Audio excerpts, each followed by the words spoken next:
पाहूया पुढची बातमी। सीओईपी कॉलेजमध्ये काल रात्रीच्या सुमारास राडा झाला होता। या संदर्भातली माहिती राहुल गांधींच्या कानावर घालण्यात आली आहे। भाजपकडून तुम्हाला धमकावलं जाऊ शकतं, तुम्हाला ते घाबरवतील, पण तुम्ही मात्र लढत राहा असा सल्ला राहुल गांधींनी यावेळेला दिलेला आहे।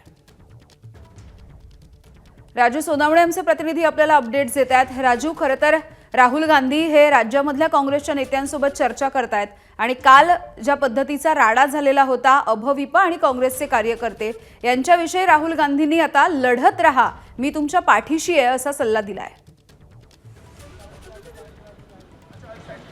अगदी आपण पाहतोय की राहुल गांधी यांची हॉटेलमध्ये थांबलेली आहे। त्या ठिकाणी राहुल गांधी आणि महाराष्ट्रातील काँग्रेसचे जे नेते आहेत त्यांची बराच वेळ बैठक चालली होती आणि या बैठकीमध्ये संपूर्णमध्ये राज्यभरातील जे काय परिस्थिती आहे याचा आढावा जो आहे तो त्यांनी सांगितलेला होता। मात्र त्याचसोबत आपण पाहतोय की काल ज्या प्रकारे जी घटना घडलेली होती, विद्यार्थ्यांवरती जे आहे ते त्या ठिकाणी मारहाण झाली होती, संपूर्ण घटनेची जी आहे ती माहिती राहुल गांधी यांना देण्यात आली आणि राहुल गांधींना ही माहिती दिल्यानंतर राहुल गांधी यांनी म्हटलेलं आहे की अशा प्रकारे भाजपकडून तुम्हाला धमकावलं जाऊ शकतं, तुम्हाला घाबरवण्याचा जो आहे तो प्रयत्न केला जाऊ शकतो, मात्र तुम्ही लढत राहा, असे मुद्दे जे आहे ते पुढे आणत जा, विद्यार्थ्यांच्या आणि तरुणांच्या पाठीशी उभे राहा, अशा प्रकारचा सल्ला जो आहे तो राहुल गांधींनी या सगळ्या नेत्यांना दिलेला पाहायला मिळतोय। आपण पाहतोय की राहुल गांधींचं दुपारी पुण्यामध्ये हॉटेलमध्ये आगमन झालं, त्यावेळेस त्यांच्यासोबत काँग्रेसचे जे काही नेते असतील यामध्ये आपण पाहतोय नाना पटोले असतील, हर्षवर्धन सकपाळ असतील, सतेज पाटील असतील, या सगळ्या नेत्यांची बैठक झाली आणि या बैठकीमध्ये त्यांनी हा सल्ला दिलेला आहे। त्यामुळे काल जी सगळी घटना घडलेली होती त्या घटनेसंदर्भातली